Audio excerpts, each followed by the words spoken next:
mis queridos hermanos, a pocos días de la inauguración del servicio de consagración de nuestra nueva iglesia aquí en Anaheim, estamos con muchas expectativas por lo que el Señor está queriendo hacer entre nosotros con el santuario, que es el nombre de nuestra iglesia. Entre tanto, me gustaría compartir en este momento un mensaje para alimentarnos en este día durante la semana. Este mensaje se titula Aquí y Ahora. Aquí y ahora. ¿Cómo Dios usa personas imperfectas? Y como dije antes, estos mensajes tienen como fondo un bosquejo, como base, un bosquejo del pastor Daniel In, que es director de multiplicación de iglesias de Lifeway y newchurches.com. Es un tema muy apasionante lo que es el evangelizar. Es un tema muy emotivo, lo que es ganar almas para Cristo. Saben, las personas posiblemente pueden estar divididas en dos grupos. Están las personas que aman viajar y están las personas que prefieren quedarse cerca de casa. Los que aman viajar disfrutan de experimentar cosas nuevas, diferentes lugares de interés, diferentes comidas, diferentes formas de hacer las cosas. Ahora, los que prefieren quedarse cerca de casa no lo hacen porque no les guste probar algo nuevo, sino porque se sienten más cómodos con lo que conocen. De una manera u otra, los viajeros y los no viajeros tienen algo en común. Siempre encuentran personas interesantes, sea que nos vayamos al otro lado del mundo o simplemente al otro lado de la calle. Aún en nuestra propia comunidad encontramos personas de diferentes grupos étnicos, de diferentes contextos, encontramos personas de diferentes culturas, también encontramos personas que parecen como nosotros, pero eso es al principio, porque cuando llegamos a conocerles mejor, descubrimos que tienen diferentes personalidades, tienen diferentes intereses, pero todos ellos, sin embargo, tienen algo en común. Todos necesitan a Jesús. Jesús llamó a un hombre a ir al campo misionero en su propio vecindario. En el encuentro de este hombre con Jesús, vemos que no tenemos que ir muy lejos para cambiar el mundo. Quiero hablarles por unos momentos acerca de que no tenemos que ir muy lejos para dar nuestro testimonio de Cristo. No tenemos que ir muy lejos para dar nuestro testimonio de Cristo. Durante la primera mitad de su ministerio público, Jesús pasó gran parte de su tiempo en la región de Galilea. Generalmente lo encontramos en la aldea de Capernaum, que está en la costa norte del mar de Galilea. Un día Jesús y sus discípulos viajaron hasta la costa oriental del mar. Viajaron a la región de los Gadarenos, que era un territorio gentil. Y allí encontraron un hombre controlado por muchos demonios. Miremos lo que dice la Biblia al respecto en Marcos capítulo 5, versículos 1 y 2.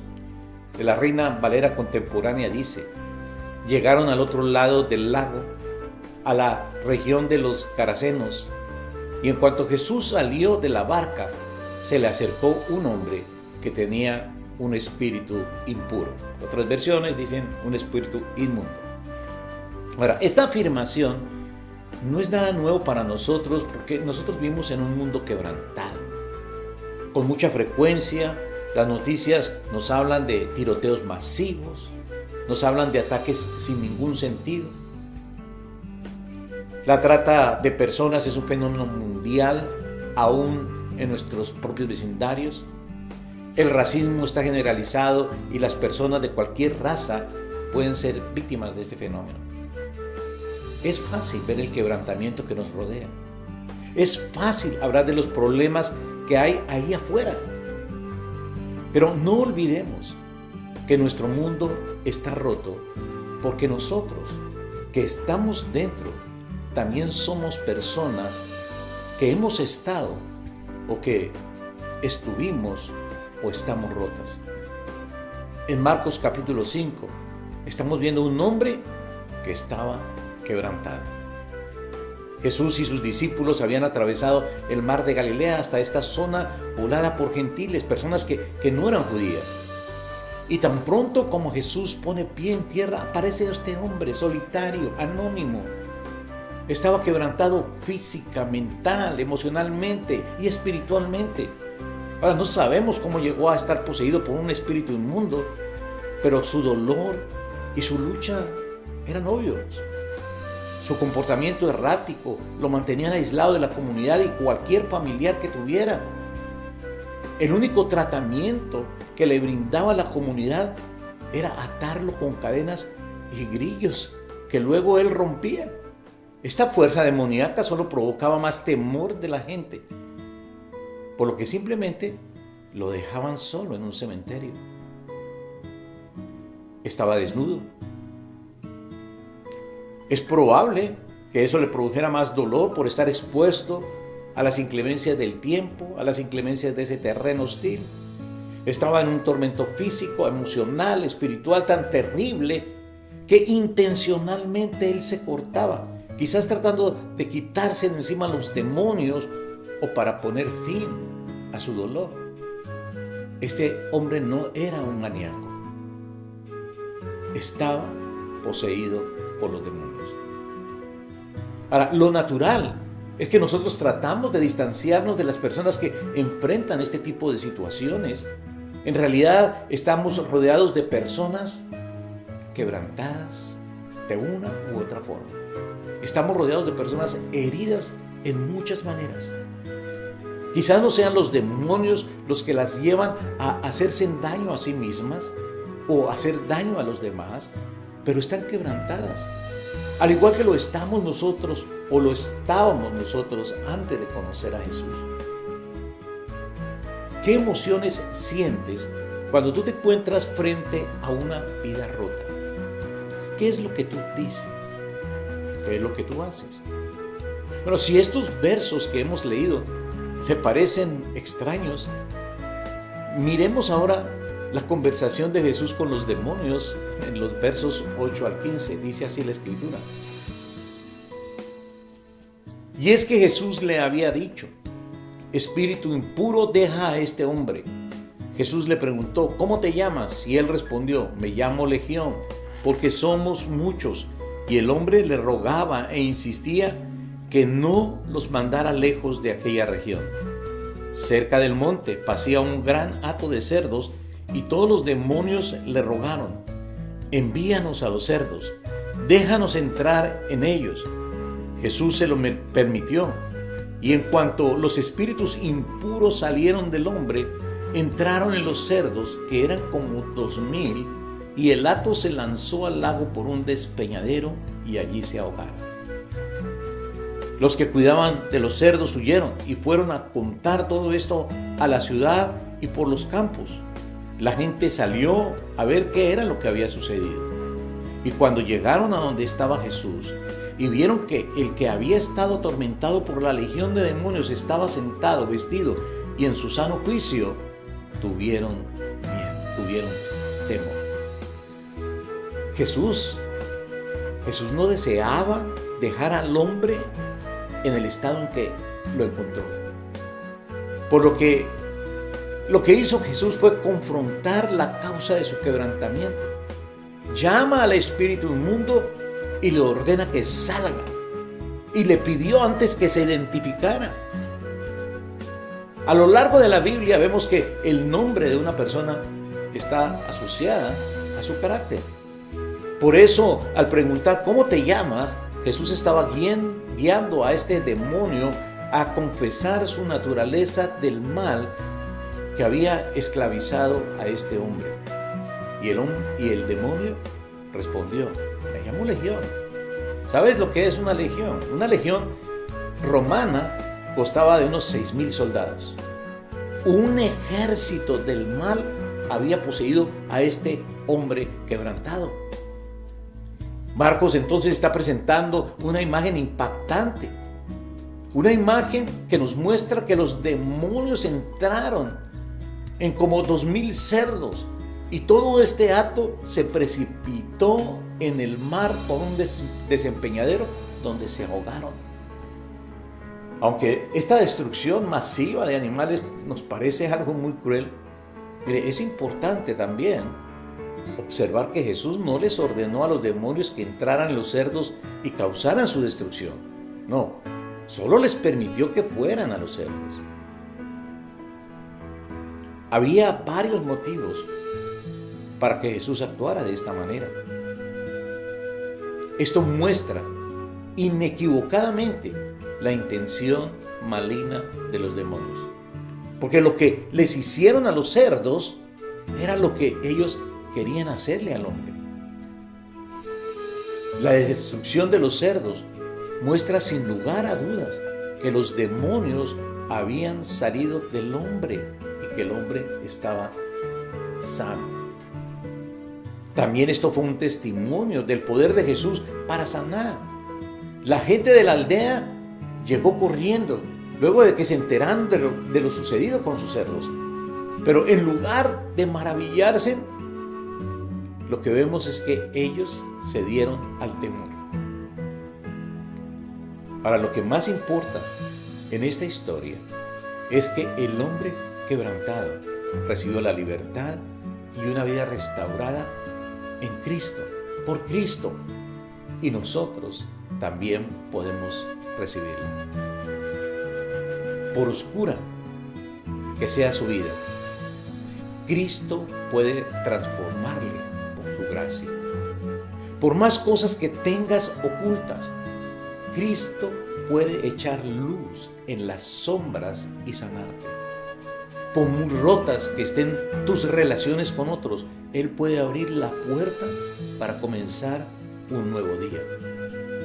Jesús no solo se ocupa de perdonar, Jesús no solamente se ocupa de sanar su pasado, Él también quiere redimir tu presente y quiere transformar tu futuro. Miremos las instrucciones finales que Jesús dio a este hombre que había sanado. En Marcos 5, 18 al 20 dice: cuando Jesús abordó la barca, el que había estado endemoniado le rogó que lo dejara estar con él. Pero Jesús, en vez de permitírselo, le dijo: vete a tu casa con tu familia y cuéntales las grandes cosas que el Señor ha hecho contigo. Cuéntales cómo ha tenido misericordia de ti. El hombre se fue y en Decápolis comenzó a contar las grandes cosas que Jesús había hecho con él y todos se quedaron asombrados.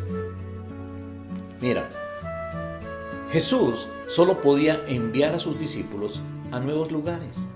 Por ejemplo, Dios, después de comisionar a sus 12 discípulos, los envió de aldea en aldea para proclamar el reino de Dios y sanar a los enfermos.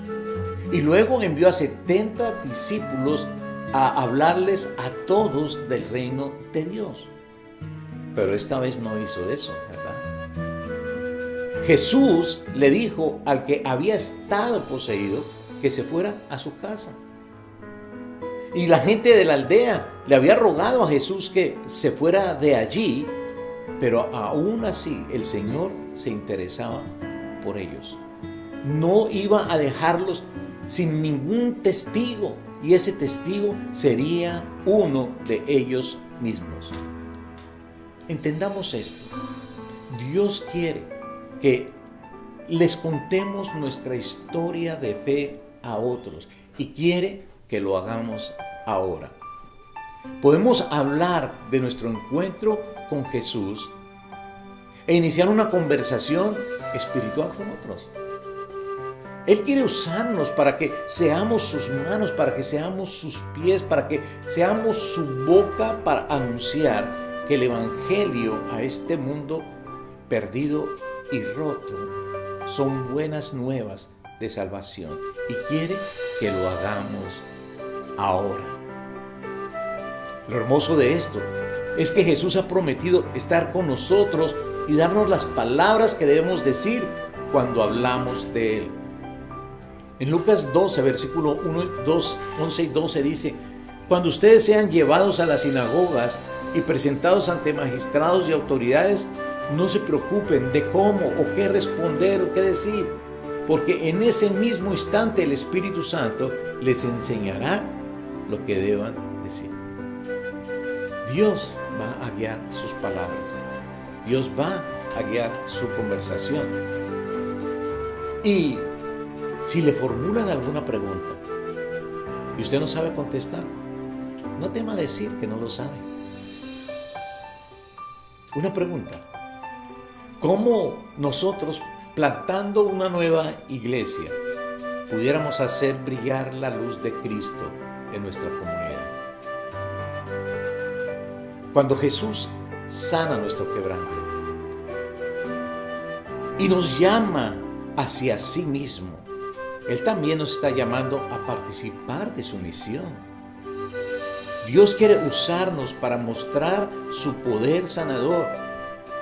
Dios nos está llamando para que nosotros mostremos su capacidad de redimir. Entonces, invita a otros a entrar a su vida. Permíteles ver cuán grandes cosas el Señor ha hecho contigo y cómo ha tenido misericordia de ti. ¿Cómo lo vas a hacer? ¿Cómo vas a permitir que eso pase? Tienes que hablarles, tienes que contarles. Usted no tiene que ir muy lejos para hablar de su vida transformada por Cristo. El primer lugar a donde Dios te está llamando generalmente no es al otro lado del mundo, sino es simplemente al otro lado de la calle. ¿Vas a ir? Yo oro porque así sea.